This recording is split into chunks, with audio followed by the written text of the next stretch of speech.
यह कहानी है एक गरीब पिता और उसकी बेटी की। एक बार वह गरीब व्यक्ति अपनी बेटी को उसके स्कूल से लेकर शहर के एक महंगे होटल में पहुंचा। उस व्यक्ति ने फटे पुराने कपड़े पहने हुए थे और उसकी बेटी स्कूल की ड्रेस पहनी हुई थी। जब दोनों होटल के अंदर पहुंचे तो वेटर पूछा, सर आप क्या खाना पसंद करेंगे, आप अपना ऑर्डर बता दीजिए। तब उस व्यक्ति ने कहा कि आप मेरे बेटी के लिए एक प्लेट पाव भाजी लेकर के आ जाइए बस। वेटर ने कहा, सर आप कुछ नहीं लेंगे, आपके लिए भी कुछ लेकर आऊं। तो गरीब व्यक्ति ने कहा, मेरे लिए कुछ नहीं, आज मेरी बेटी के लिए पार्टी है। मैंने इससे वादा किया था कि अगर तुम इस जिले में 10th क्लास में टॉप करोगी तो तुम्हें मैं सबसे महंगे होटल में पार्टी दूंगा, तो आप सिर्फ बच्चे के लिए पाव भाजी ले आइए। वेटर ये बात सुनते ही दौड़कर अपने मालिक के पास गया और बोला कि सर आपसे एक छोटी सी रिक्वेस्ट है कि आप मेरी सैलरी से पैसा काट लेना, लेकिन आज मैं चाहता हूं कि उस बच्ची के साथ उसके पिता को भी एक प्लेट पाव भाजी खिलाया जाए, क्योंकि उस बच्ची ने पूरे जिले में 10th क्लास में टॉप किया है। वह गरीब पिता है, ज्यादा पैसे नहीं होंगे इसलिए कह रहा है, सिर्फ बच्ची के लिए ले आओ। होटल के मालिक ने जब ये बात सुनी तो मुस्कुराते हुए बोला, तुम उसके पिता के लिए भी पाव भाजी लेकर जाओ, उसके लिए भी लेकर जाओ, पैसे मत लेना, 4 से 5 पाव भाजी पैक करवाकर ले जाओ और 2 से 3 किलो मिठाई भी लेकर जाओ और उनसे कहना ये पार्टी होटल की तरफ से है, आप ये मिठाई ले जाइए और जश्न मनाइए।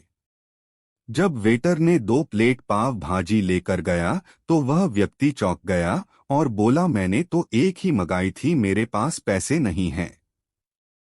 वेटर बोला, अरे सर शर्मिंदा मत कीजिए, ये पार्टी होटल की तरफ से है, आपकी बेटी, हमारी बेटी ने टॉप किया है। ये मिठाइयाँ लेकर जाइए और जश्न मनाइए। पिता और बेटी खुश हो गए और चले गए। कई साल बीत गए। उस गरीब पिता की लड़की अब यूपीएससी की तैयारी करके कलेक्टर बन चुकी थी और इत्तेफाक से उसी शहर में उसकी पोस्टिंग हुई थी। उस लड़की ने उस होटल में सूचना पहुंचा दी कि मैं उस होटल में लंच करने के लिए आ रही हूं। होटल के मालिक ने जब ये सुना तो होटल को पूरी तरह से सजावा दिया। गांव में ये बात पूरी तरह से फैल गई और कस्बे के सभी लोग उन्हें देखने के लिए आने लगे।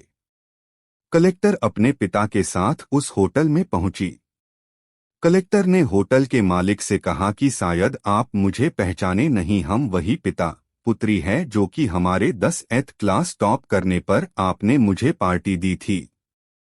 हम वही पिता पुत्री है, आज फिर से आए हैं और आज पार्टी हम देंगे आपको, आपके पूरे स्टाफ को और पूरे गांव को, क्योंकि आपने गरीबी का सम्मान किया है। आपने उस दिन जो पार्टी दी थी, मुझे बताया कि मुझे कितनी और ऊंचाई तक पहुंचना है, कितनी और बड़ी मंजिल को छूना है। आपने एक नई प्रेरणा दी थी और आज मैं उसी प्रेरणा का एहसान चुकाने के लिए आई हूं।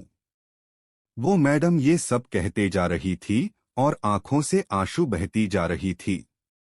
यह कहानी हमें सिखाती है कि कभी भी किसी गरीब का मजाक मत उड़ाना। हो सके तो उसकी मदद करना और अगर मदद ना कर सको तो उसका मजाक मत उड़ाना, क्योंकि वो सब देख रहा है, बनना है तो उसकी नज़र में अच्छा बनिए।